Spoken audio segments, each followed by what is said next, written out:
Holy Artist Edition, Batman!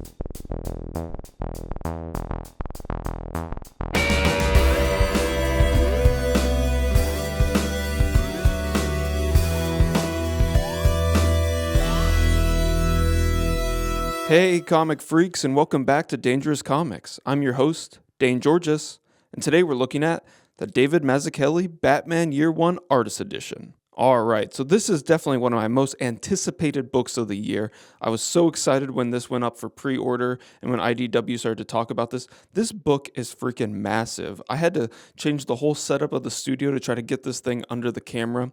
It is huge. This thing is coming in at about 1'9" high and 1'3" wide. And to do some other size comparisons, here is a single issue size, and we can see that actually this thing is the size of the entire Batman story laid out on top of it. So it's like 4 Batman issues wide and high. And here is a Treasury edition. And then last but not least, here is another artist edition. This is the Jack Kirby Fantastic Four artist edition. You can see this still is massive in comparison. So this is definitely one of the biggest artist editions I own, probably the biggest book I own. And for the cover, we start out with this promotional image by David Mazzucchelli of Batman. This is a super iconic image. They've made Batman black and white statues of this. I feel like it's been seen everywhere, but it was a promotional image that was running in the DC books announcing that Batman Year 1 was coming up. And I think it's really interesting to see at this size. I think you're seeing a lot of mark making, and just the way that David Mazzucchelli was depicting Batman for this promo image actually ends up being a little different than what Batman ends up looking by, like, say, the 4th issue of this run. I think David Mazzucchelli really kind of refines what kind of lines he's going to make, how he's going to depict these characters. This just feels a little bit more complicated and busy than it kind of refines down to. I love that we do see that this leg was more highly rendered. You can see some little bit of a shadow that he placed on the knee and a little bit around the thigh. But that choice of going back and just widening it all out completely is a really bold one. And I think it really kind of does set the tone. I wonder if, like, doing something like this, he then, if it made something click and was like, oh, that's how everything kind of needs to look. And to look at the back cover, on the back cover, we get an illustration that was used for some of the trade paperbacks. You can see it's specifically this one from 1988. So you can see that that was the image they used for this one. I believe it's more that size. They flipped it. And to look at the spine, David Mazzucchelli's Batman Year 1 Artist Edition by DC and IDW. Alright, and so let's go ahead and crack this baby open. I know that's what everyone has been waiting for. These are always so fun to open these up and see what they've chosen for the end pages and what's being blown up. This book is specifically of note because it's designed by Chip Kidd. Whoa. Oh my god, what a cool choice. And I love that it is used for the end pages, so we're not going to lose anything in that gutter, and we can just have pure Batman just on both pages with that dividing line going right in the center of his face. Oh my god. This is a zoom in for the cover of issue 405 part 2. And man, look how zoomed in that is compared to the printed page. Such nice chunky bold brush lines. Just seeing some really cool choices being made and how he's leaving that negative area for the color to kind of come through. Oh my god. But you literally at this scale can see the layers of, like, what was drawn at what time. We see, like, the outline has a thicker black, and then how, like, a brush was used to fill in the rest of these, like, pure blacks. And I think you can just really see, like, oh, what was done at what time. It really kind of starts breaking it down and making it feel more doable or achievable, right? And I love just the focus on kind of like some quieter moments from this book. This is so fun, just such a great hand drawing, and I love the little batterings between the fingers. But seeing, like, how he's doing this kind of leather texture at this scale is really informative and kind of breaks down a little bit of the mystery of this kind of, like, line making. Another great spread. Oh my god, it's just, I could say that about every page, right? This is just going to be me being in awe for however long this video is. So please bear with me as I'm just blown away by every page here. Amazing. I love that we've got his actually handwritten signature on the top, and then Batman Year 1. Really nice font mixing and type design.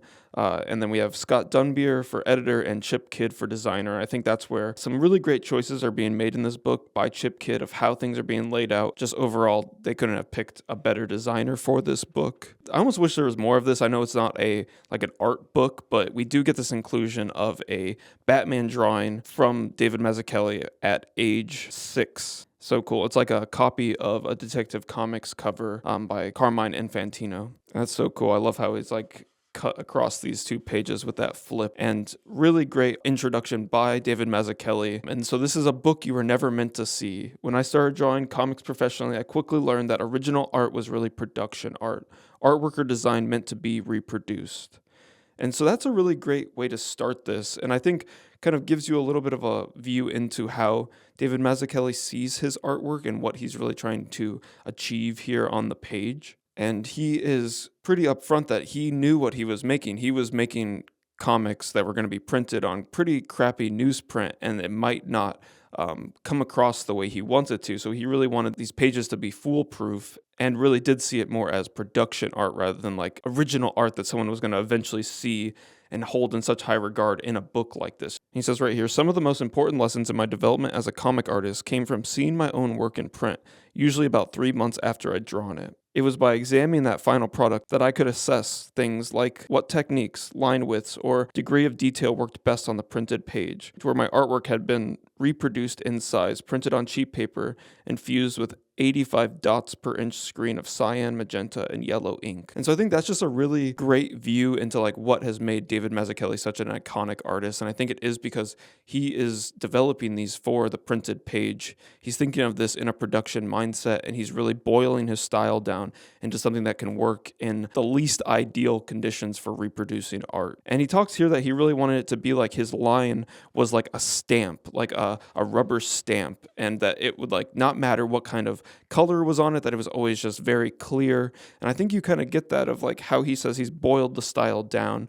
And also just really puts you in your place of, he drew this at age 25. At age 25, preparing to draw a story that would redefine his origin, I asked myself, what does Batman look like? A lot of people associate what is called the dumb line with David Mazzucchelli, and that's the idea of using just a very like static line that doesn't have a lot of like thick and thins to it, kind of something that would be drawn more with like a rapidograph or today maybe like a micron. But he actually talks about here that his line was achieved with it was with a pen nib, but it was not, instead of a pointed pen nib, it was a flat one, so it would create more of like a square flat line. And he chose to do that because he didn't want to get sucked into the details too much, and he wanted to be able to achieve just what he could at that size without getting too into the weeds of it and getting lost in cross-hatching and all that kind of extra information that he saw getting lost when it was printed on newsprint. So this was just all a move into try to make the best line art he could in the production environment that he was in. So we got some character studies and designs, kind of him figuring out that. And I think really interesting how you see a few interpretations of Bruce Wayne here that are a little bit more detailed as he's kind of scaling back, thinking, how many lines do I need to tell this story? And you can kind of see how he's going back to some of the more pulpy looks of like the first Batman looks in cinema. And kind of like those ears, those horns are very similar to like that first appearance of Batman on the silver screen. And there's also a lot of Adam West to his Batman, just of what would it look like if an actual man wore these kind of tights. And I think that's where he talks about why he wiped this leg out, is that he said, you really don't see that kind of muscle definition through spandex. So it's more realistic just to have it be a shape and let the color kind of define it, and let the focus of this image be more in the cape than the detail of Batman's musculature. I really love Chip Kidd's choice and how this artwork is shown. We are not like cropping this book to the actual page. I think it's really helpful to see this book layout as if the page is laid down and we're seeing it in its entirety. I think it kind of helps solidify that this is a piece of paper that we're looking at and we're seeing it in its full context. For other artist editions, like the Jack Kirby one, it's often done like this, where maybe you'd get a full bleed image, but most of the time the artwork is going to be cropped and you'd maybe just get the white of the page. So I think it's really smart to lay the book out like this, where you just get a little bit more scale and context for the page as a whole, and the shape that the page is in, rather than just like cropping it. And that would make the book smaller. The book is bigger because of this way that it's being photographed, but I think it really is worth it. It's a really great idea. And it really just kind of helps you see like the scale of these lines that he's making. So this whole story is 4 issues, so it's kind of padded out with all the layout designs by David Mazzucchelli as well. And I think it's really cool to see these kind of thumbnails in relation to the final art. So you can kind of flip back and forth of what choices were made. And he is really figuring out so much of it in the thumbnail, and it's just expertly transitioned into his final ink line. But a few of these are actually like inking passes rather than this kind of like pencil line is his actual thumbnail. So a few of these are work in progress ink pages. He has a really amazing skill of being able to translate his thumbnails really closely to his final artwork. I feel like you really see a lot of this structure and just like the weight and thickness that the characters have. They just feel like they're actually in these environments. But it's all really figured out here in the thumbnails, and then he's expertly bringing it over to his final pencils and inks. And that really is one of the most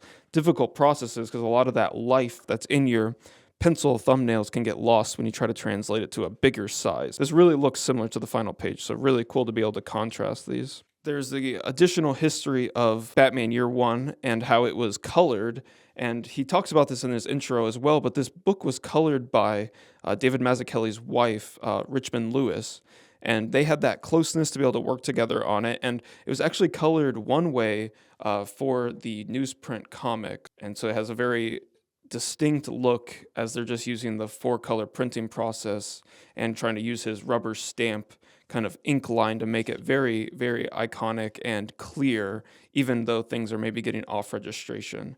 And then when they collected it into the final trade paperback, which this was not super common that things would get a trade paperback. These paperbacks have a whiter paper. We can see immediately how different this color approach is from the newsprint comic to the white page trade paperback. And so Richmond Lewis actually got to recolor all of this for the paperback. Production-wise, there's just also differences that they could do in this trade paperback of like actually being able to have things go full bleed a little bit cleaner, whereas in the comic, things would get cropped for these comic margins.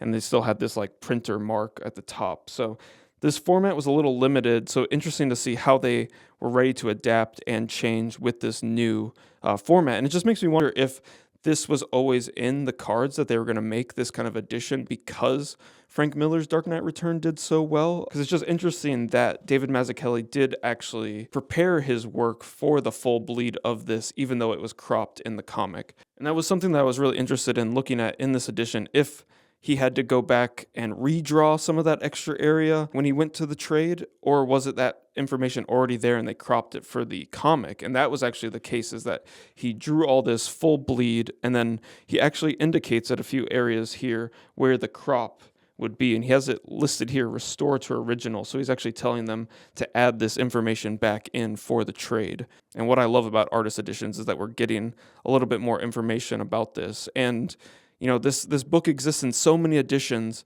and I think this is just it.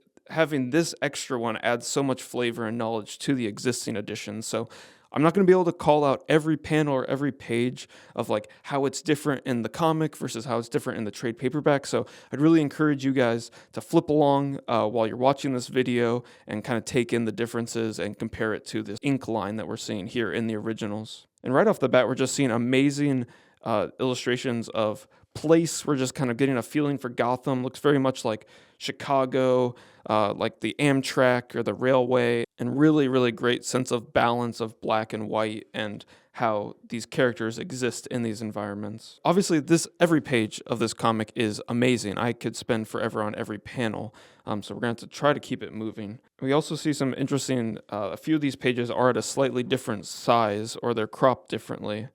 Also just cool whenever we see the actual like machine-made type that's incorporated, pasted on here.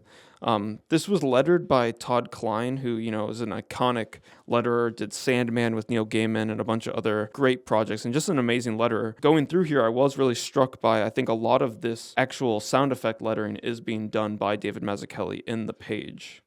And then Todd Klein, I think you can see it a little bit clearer where he is adding sound effects. This is such an iconic page, and it's just so cool to see it at scale at this size, and it just makes sense how it shrinks down and tightens up even more, because there is a little bit of mess and a little bit of like not as precise line as you'd think when you're seeing it in the printed page, but he's seen this work so often, and he's seen how he can kind of push the scale and what these lines are going to look like when they shrink down. So like this right here, I was very surprised by seeing this kind of mess in the corner. It's literally just scribbles, but it makes this scene feel like that ground, like there's some dirt and grime on the streets of Gotham in this shady area. And so it's just like that simple kind of line art really informs a lot.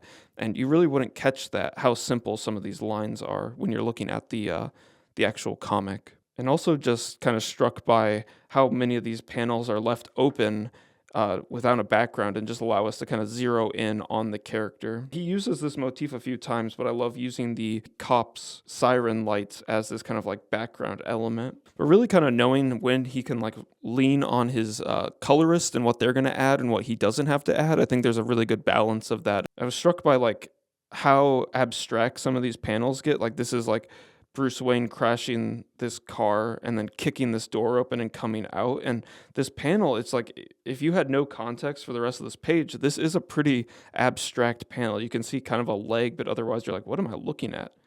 And really interesting view of Bruce. I love this kind of like dry brush that's around him, and his face is so like craggly. It's got so much detail in there that you just really don't pick up in the printed page. Also just really great scale of characters and how he's drawing like simple silhouettes or simple like expressions of just like blacked out eye socket with underlit nose and lip, and like that's all you need for a face. And then when he can zero in on like Commissioner Gordon here and you really get all that detail, it's just really nice level of information. You can still see that he's using a similar size brush for like both of these drawings. He's just like allowing the brush to work at that size and not getting too into the weeds. And that's something that like when I'm drawing digitally, I'm always getting like probably zooming in too much. Like this is a reminder, you probably should set your brush to be a certain scale and just work at that, because you can get in here and you're working on lines that really aren't necessary. And draws some amazing cars like throughout. I wonder if he had a bunch of model cars that he's working off of, but they all just have such great like sleek designs. They look like real cars. They have some weight to them. And when you see them here, you see how really simple it is. He's not even really like here, he might put a little extra detail in that like wheel well, but here it's just white. And I think that's like really freeing of just knowing that, oh, you just have to get that shape in there. And this is amazing. I love this, the detail of like the trees. There's just really some awesome decisions being done here to just really give us this sense of place. I think he does like, we see like a Bruce Wayne shot like this too, but I love his straight on view of a person with their eyes. There's so much like humanity and soul in those eyes and that expression. More of these pages are where they would, this would have been cropped and brought back for the trade. There's another eye shot from Bruce. Even these backgrounds, they really are just like he's letting the shadows tell so much of the story, doing some really strong silhouette work. And I love these original colors on here. This was a page where the trade actually looks very similar as well, but I have first ran into this, reading this in the trade paperback. I would have originally found it at my local library, and I really had a pretty eye-opening experience reading this for the first time in the actual comic and seeing the original colors, because I think it does have a very different feeling. More of these thumbnails, and I think you can see that these are 11 by 17 comic page cut in two, so we could do 4 pages per layout. And like I was saying, it's really defined, really figured out right here, and he's just blowing it up and cleaning it up, but still retaining a ton of that life. Get that cover again, and then we get this awesome view of how they made this image. And I think this is always so cool, because this is something that you had to know in a production environment like comics. You had to know how printing process worked. We see how he's broken this down, that there's actually a overlay. This line art of the window in the background would be a color hold for magenta, and then he's got another page that's going to be just keyed out in black. So Really love when they include these kind of overlays so we can see the surprint and how they achieved an image like this. And then, of course, seeing how they did it in the trade and a very different look to it, a much more painterly approach. I really like the bold version of it in the comic. And I feel like I complain about this all the time, but they got rid of the credits here too. It says Chapter 2 War is declared, whereas this one, it does have that, but it's lower down on the page. Also, in these originals, they say adapted from the works of Bob Kane, Bill Finger, and Jerry Robinson. I think that's a pretty big deal that they actually credited some of the other creators that were not just Bob Kane in a work like this. Now it's more commonplace that Bill Finger gets credit as well, but cool to see that they actually gave him that credit back when this was originally published. I like how the layout stays the same, even though the page dimensions are different. Love this. And this panel is extremely different in both the comic and the trade. So cool to see how it's just left open and he's just leaving that up to the colorist. And there's just some simple lines here of like these antenna on the roof, this the clothes on the clothesline. Everything is a very simple line. It just really kind of is freeing to see at this scale and see what he's kind of zeroing in on for detail or not. And like this guy just has dots for eyes. This face is more detailed. I think it's really just interesting to see what needs to be pulled out more. I think we can learn a lot from that kind of approach. And this just whole sequence of him fighting on this fire escape while they're trying to smash him with the TV, super iconic. And really just, you feel, there is a lot of like Adam West Batman in this Batman as he feels very real, like a man in a suit. And I think that really struck a chord with people with this retelling, just making Batman more, bringing out the man a little bit and less of the superhero. And I wonder what the decision was of like why these were drawn on a different page, if it was just from necessity, just what he had laying around. But I think for some of these like simple caricatures, you can kind of see where David Mazzucchelli would eventually go with works of like City of Glass. You can really see how he's kind of boiled down a very simple face. And I think you can kind of see a little bit of the origin of it in some of these kind of faces. There's like some extra detail in like this kind of poom sound effect is actually has a scraggly line that I've never noticed in the printed work. And it just kind of gets lost when it's printed. So interesting to see that kind of stuff of like where there's extra detail here that I've never actually noticed before.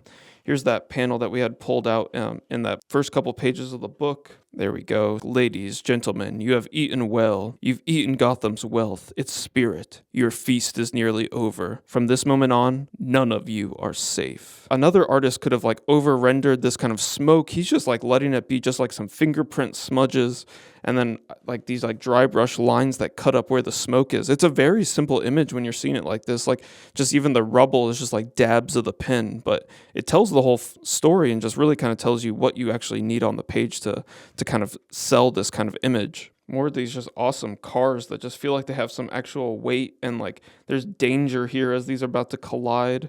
Also more great sound lettering with the scree. And also, like, you don't really have a whole bunch of information here. You just have the two cars and one traffic light. You can just tell that this guy, like, ran the light. And that's, like, all you need, just, like, the splashing of the road. We get a little bit more context up here that kind of sells the whole scene. And more just amazing silhouettes on this page. And I love how, like, he's left Batman's utility belt open there to kind of sell that character and kind of give him a little bit of shape. Super amazing silhouette of him swinging. You're really, like, it's pretty abstract, but it really sells that movement. And this is an amazing shopping cart. Like there's so much like junk in there, but then you actually get like all of the lines of the shopping cart and you know what it is. Like that is a hard thing to draw. And in the comic page, this is actually cropped kind of strangely.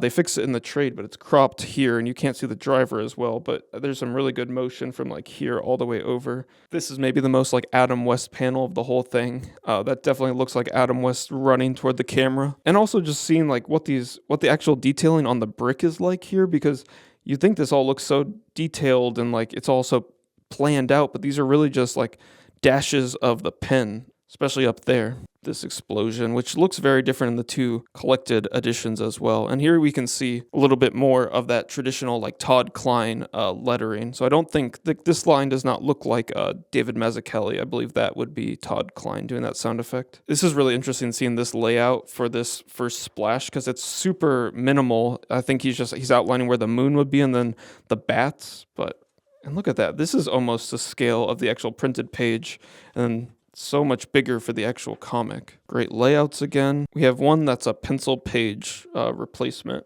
Otherwise, they've been really able to get a lot of this information, so I wonder if just David Mazzucchelli has held on to a ton of it. They have done so many different editions. There had to be someone with the working files or like these actual pages for them to reference. Yeah, here's that splash I was showing. This cover is also interesting because you can see where he's left room for the Batman logo, how it would swoop through the center, and not even outlining where the moon would be, so just leaving that all up to the colorist. Get this awesome view of Batman falling, this guy burning alive in the background. It's so interesting to see like how the head doesn't even really have like a holding line. It's just we're getting the eyes, the nose, and a little bit of the mouth. In the comic, he's like pure yellow to kind of show that he's on fire. Also interesting to see how these, I guess we're trying to show that it's like early in the morning, nobody's even awake, but their lights on. But interesting to see the city just as a pure silhouette like that and not even having windows to kind of indicate that depth. Get Selina here with all her cats. I love how he draws the cats as well. Still more of that just mayhem of texture bonanza, as there's just textures everywhere selling like brick and broken wood. We get a photo stat here. Love when we can see that. And then he just drew the explosion. Really great setting here as they're down in the bottom of the building and there's like this like gross living area with a bathroom and a bed. These all would have been cropped for the comic too, so it's interesting how he is playing with this size. I think this is interesting how he's blacked out this guy's neck as he's looking up and they're just these quick dry brushes, whereas his face is a little bit more clean and detailed. Knows when to kind of zero out that detail, but then giving us these establishing shots that kind of sells the whole scale of everything. There's a really great composition here of how the rotors are turning, and then the crowd and the cop cars also help reinforce this angle of the rotors, kind of giving us the center looking right at this mayhem. But everything is just dabs for the people. The cars are kind of just rectangles. This helicopter is super detailed and kind of sells the whole image. Also here you can see how he whited out this cat. Just realized that he didn't need to have that much detail on it and it was better if it just kind of stood on its own. Love this panel of Batman looking up and then the cat right next to him. It's super cute. We have this panel will come back as well, but the sun rising, people are waking up and they're coming down to get him. This guy's about to shoot the cat. Batman's going to remember that and get him. But really great movement as he's dodging these bullets. Just everything's great, right? Every page is amazing. And he's a true hero, saves the cat, throws her out the window, and she goes the Catwoman. So liked how Frank Miller's slowly building Catwoman into this story, but she's not center stage. More great lettering, sound effect lettering. I think, this looks different than the helicopter lettering, so I had to assume that all this is done by David Mazzucchelli on the board. And here's him doing the kick that he did to the tree earlier in the story. He's doing this to this beam and collapsing the whole place. Really great rendering on Batman here with just like thumb dabs. The bats are coming because he called them with his sonic alarm. This is really great how like we start getting a little bit lighter panels to kind of show that it's morning, and then the way that we sell the shadow of the bats on Gordon's face really makes that imposing and scary, and then the black of the bats just starts descending. So let's keep this page white and then darken it up with this guy. And more great cars. We got one driving off the edge of the pier because they couldn't see with the bats.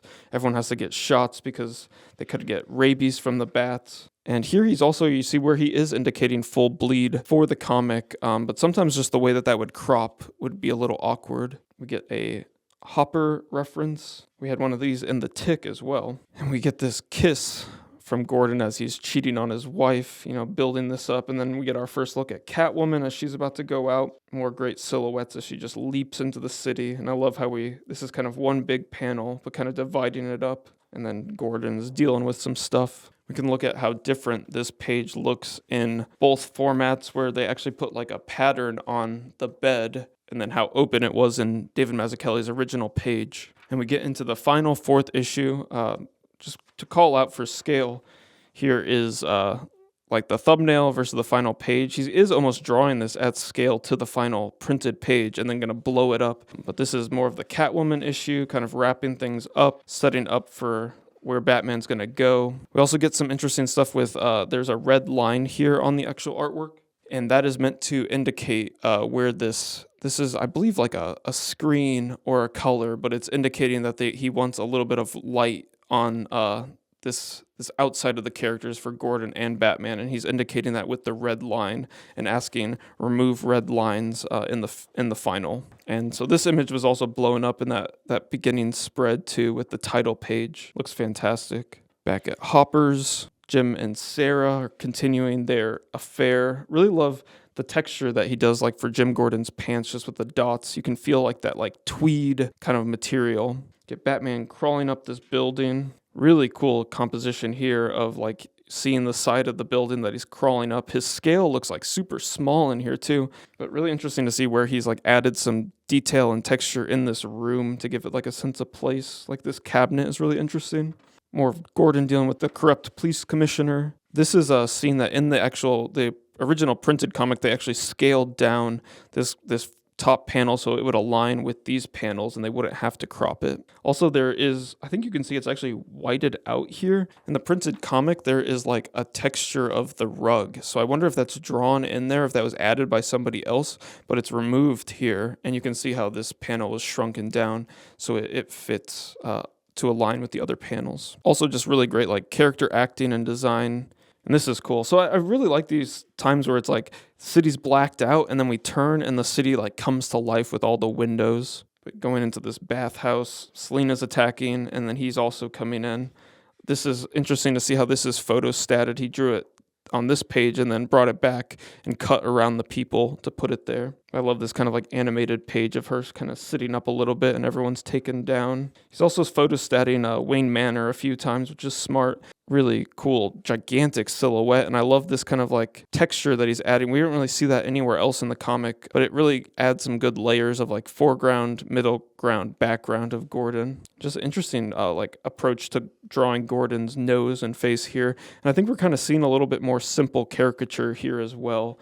And I think maybe he's boiling down his style more and more. Here in the comic page, there was actually some lines in the scree, and it looks like they've whited them out here. And we're on the chase. They've taken Gordon's kid, and he's going after him, and so is Bruce Wayne. But he's not even in the bat suit. He is just Bruce Wayne on a bike trying to catch up. Really love seeing him draw a bike. That's not an easy thing to draw. Motorcycle and a bicycle. Frank Miller was writing a tough scene for him. And so they crash the car, get this awesome shot of like Bruce jumping off the bike and then doing some like gymnastics on the beams of the bridge. And then he dives in. I really love this composition of going from him shooting up to then shooting down with just his hands. We get hands first.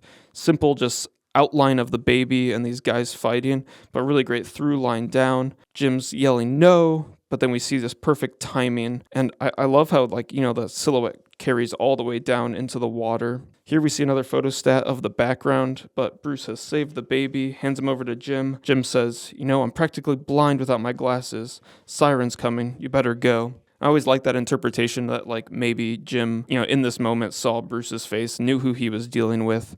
Also another cool page of seeing how open these kind of like lines are and allowing Richmond Lewis to kind of fill in just the city and all the snow that was in the sky. But really cool how open these are. More of the production art for these covers, and really interesting to see how small these are. Especially like this one got blown up to this size. I believe that would be at scale, and it says to up it to 205%. Another softcover edition illustration. I love to see how that was blown up and colored. Another cover design, and then we have this really cool illustration that he did for a DC Who's Who, and we have another example of the surprint where he drew all this on a overlay with Batman, a profile of Gordon with his detective badge, his family, and then like a shooting dummy. And then Gordon on his own page, so he could be just held in a black color. And I love that we get this little example of him trying to draw a gun, maybe trying to figure out the angle of Gordon's gun there. We saw this earlier on in the sketches and blown up huge. Awesome movement of the cape. A little biography of David Mazzucchelli, born in 1960, has been making comics since he was a boy. And man, I think Chip Kidd had some fun here picking out what were going to be the end pages, because this is awesome. You can see more of just that dry brush. I like how we are beginning and ending on these shots like of Batman being very dramatic with his cape. So there is the David Mazzucchelli Batman Year 1 Artist Edition in its entirety. Oh man, I had a blast looking through this thing. I hope you guys all did too. This was definitely one of my most anticipated books of the year, and it did not disappoint. I could spend all day talking about this book. I could flip through for hours, I could compare one edition to the other, and hopefully you guys have had fun doing that at home too. Let me know in the comments, do you guys have this edition? Did looking at this make you want to grab it? What's your favorite version of this story? How do you enjoy reading it? I'd love to hear from you all in the comments, so please let me know. If you don't have any artist editions in your collection, this is a great one to start with, and probably the biggest one you could ever get. And if you're a comic freak like me and you can't get enough, maybe check out my comics on danegeorges.com. I am a self-published cartoonist, and you can find all of my work there and more. I've got a series called Doomskull, which is about an ex-supervillain that works at the grocery store with his minion Bag Boy. I've got 3 issues of that in print with the 4th on the way. I also have X-Ray, which is a collection of my 4-panel webcomics that I'd post on Instagram, Webtoons, and Tapastic, and zines like The Passenger, Jigglybub, and Sleepless Sights. You can find all this and way more on danegeorges.com. But thank you so much for checking out this video. If you haven't yet, I'd really appreciate if you'd subscribe. I post a new episode every Wednesday, so if you don't want to miss out, make sure you ring that bell and leave a like. But until next time, remember to think and read dangerously.